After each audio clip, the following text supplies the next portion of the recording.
जयपुर में श्री राष्ट्रीय राजपूत करणी सेना के अध्यक्ष सुखदेव सिंह गोगामेड़ी की हत्या करने वाले शूटर भले ही नए हों, लेकिन सुखदेव के कत्ल की स्क्रिप्ट 6 साल पहले ही लिख दी गई थी, जब गैंगस्टर आनंदपाल की पुलिस एनकाउंटर में मौत हुई थी।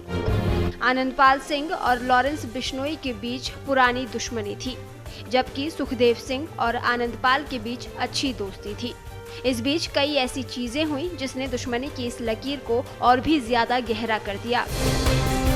24 जून 2017 को जब पुलिस एनकाउंटर में आनंदपाल की मौत हुई तो सुखदेव उसकी लाश के साथ 15 दिन तक धरने पर बैठे रहे।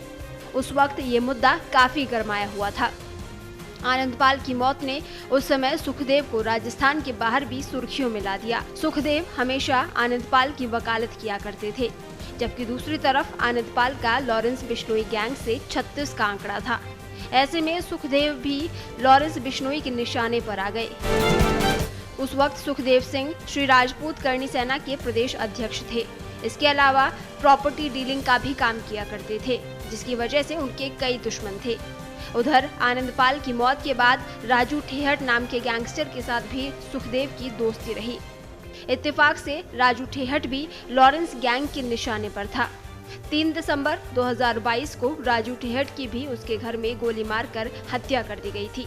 तब भी गैंगस्टर रोहित गोदारा ने इस हत्या की जिम्मेदारी ली थी।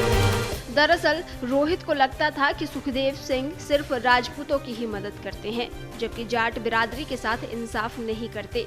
ऐसे में कुछ जमीन के मामले सामने आए जिनमें सुखदेव ने राजपूतों को सपोर्ट किया।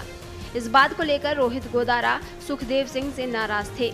करीब 1.5 साल पहले पहली बार दुबई और पाकिस्तान के नंबरों से सुखदेव को कॉल करके रोहित ने धमकी दी थी, लेकिन सुखदेव ने तब इसे गंभीरता से नहीं लिया। इसी बीच कई कत्ल हुए जिनकी जिम्मेदारी खुलेआम लॉरेंस गैंग ने ली। तब पहली बार शायद सुखदेव सिंह ने भी लॉरेंस गैंग के गुर्गे की धमकी को सीरियस ले लिया। उन्हें लगातार धमकियां मिल रही थी, जिसके बाद मार्च 2023 में पहली बार सुखदेव सिंह ने पुलिस को इसकी जानकारी दी और खुद के लिए सुरक्षा की मांग की, लेकिन राजस्थान पुलिस ने उन्हें कोई सुरक्षा नहीं दी। इस बीच राजस्थान पुलिस से मायूस होकर सुखदेव ने खुद ही सुरक्षा गार्ड रख लिए।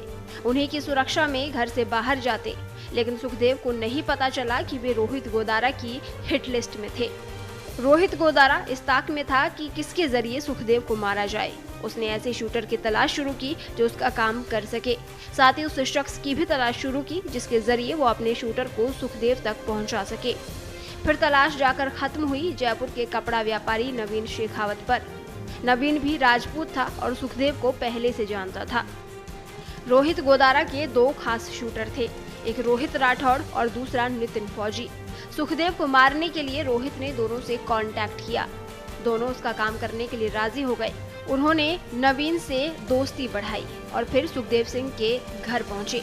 5 दिसंबर को सुखदेव को जब पता चला कि नवीन उनसे मिलने आया है तो उन्होंने भी उसे बिना किसी चेकिंग के घर के अंदर आने दिया।